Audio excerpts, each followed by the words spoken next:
I'm going to do it in one take. Hello, Information Superhighway.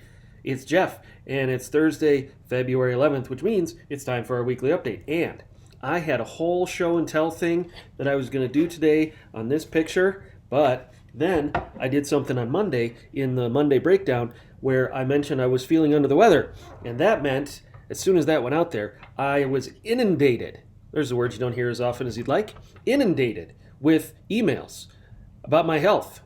And so I think that means today we're going to have to do something. Yeah, you know what it is. You know what it is. Email day.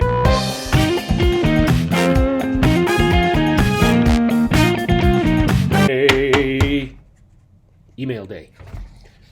Here are some of the emails I got because I talked about being under the weather on Monday from very well-intentioned and caring people.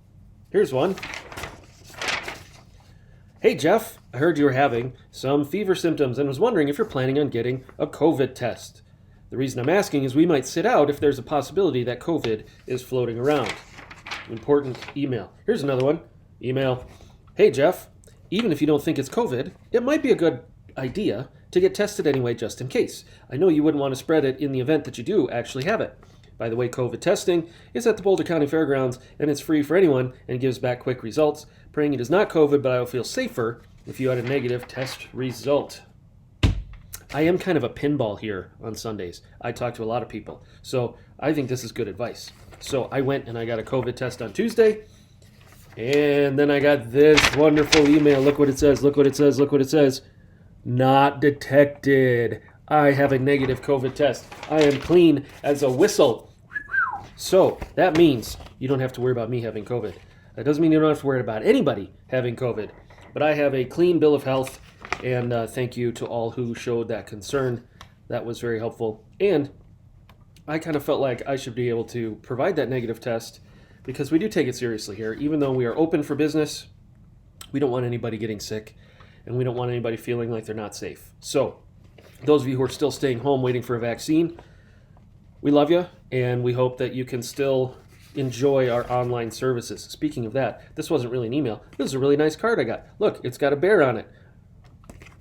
This is a card that came in the mail from somebody saying, Dear Jeff, I loved seeing the baptisms on YouTube. It brought me to tears. Thank you so very much. Please, after the pandemic, keep airing the church programming on YouTube. It has greatly enhanced my life. So just so you know, thank you for this.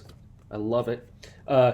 We're totally going to keep things going online after the pandemic is over because it's kind of a new era for the church. It's a new world, and we're trying to reach people in ways that we didn't have to worry about 15 years ago, 10 years ago, 5 years ago. And this has kind of opened up the opportunity to do that. In fact, we got a connection card from somebody who lives on the other side of the country saying that as a result of watching our services, they gave their life to Christ and want to be baptized. So we're going to connect with them and get them involved in a local church where they're at so they can get that community aspect. But I mean, the internet is the great mission field, the great last mission field, I think. And so, of course, we intend to keep the online broadcast going for those of you who, even after the pandemic, might not be able to make it. So that's good news. Speaking of global stuff that is going on in this world, I got this email from a friend who said, Hi, Jeff. I know you and those of Grace have probably been praying for the chaos in Myanmar. I was wondering if this might be able to go out to the people. Been watching your Clever Thursday spots. Thankful to see things are going well at Grace. So it's good to know somebody's watching. But yeah, if you haven't heard, there was a coup in Myanmar over the last couple of weeks. And there's a lot of people who are serving there trying to spread the gospel in Myanmar that need our prayers because it is a crazy time over there. And they were open to outside missionaries after this coup? Probably not. So we need to continue to pray for what's going on around the world, also in Myanmar. Here's one I got as a result of some comments in the Monday Breakdown this week from somebody who was appreciative that I talked a little bit about how our pastoral changes have been going on here in the last year with some of our guys moving on to other churches, and if there's a common denominator, if there's stuff we could have been doing to keep them, or if they needed to move on to new things in their development.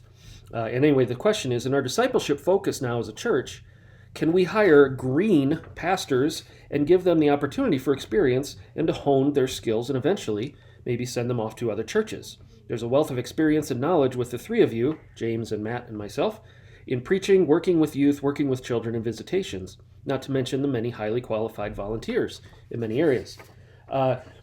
Obviously, we don't want to hire somebody who we know won't stick around very long. I don't think we want to be a farm team for other churches as a rule, but I think there's something to this. When you have a multi-staff environment, there is an expectation that people are going to develop. And like in any other business, in any other career path, you do gain experience, and then it equips you for a different job coming next. And so we always want to have room for new opportunities here. Sandstone provided that for guys like Pastor Mike and Pastor Matt to go from what they were doing, whether it was music and youth, into something different like preaching and campus pastoring. And so I'm always trying to think about how can we develop our staff, but at the same time, it's okay to be a sending church. It really is okay that other churches now have good leadership because of people's experiences here.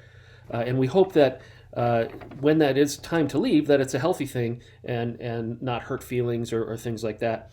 But just like any world, sometimes you can't control those things. But that's a good idea. As we make disciples, we should be multiplying everything. We should be multiplying in our small groups to make new small group leaders. We should be multiplying in our staff to make more lead pastors someday. So totally okay with that idea. Thank you for that comment. Last one today. Pastor Foote, just wanted to say thank you. I've appreciated your teaching. You're equipping the church. I wanted to say thanks. I also wanted to let you know if there are practical ways I or others can step up and help in the middle of transition of the church. Let me know. I'm willing to do things to help lighten the load. This is the kind of email every pastor loves to get. Not just the encouragement and the thank you, but the willingness and the stepping up. And that's kind of the theme we're trying to hit at as we move into 2021 as a church, is we're going to need your help. We are light on pastors right now, and James is going on sabbatical after this Sunday, so we won't have a children's pastor for 3 months. However, we will have Mary and Catherine, who are doing a great job helping out. But we are going to need your help. We're going to need you to step up in volunteering if you are coming out and being a part of what we're doing on Sundays and Wednesdays. We need help in tech. We need help in front door. We need help in children's. We need help in safety team, all of these things. We're going to need a new batch of deacons. If there's new bylaws passed through, we're going to need some help on all sorts of teams.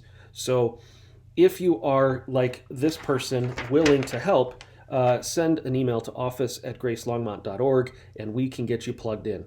Until next time, I'm Jeff and you're you. God is still God, and he has equipped the saints to do the work of ministry. See ya.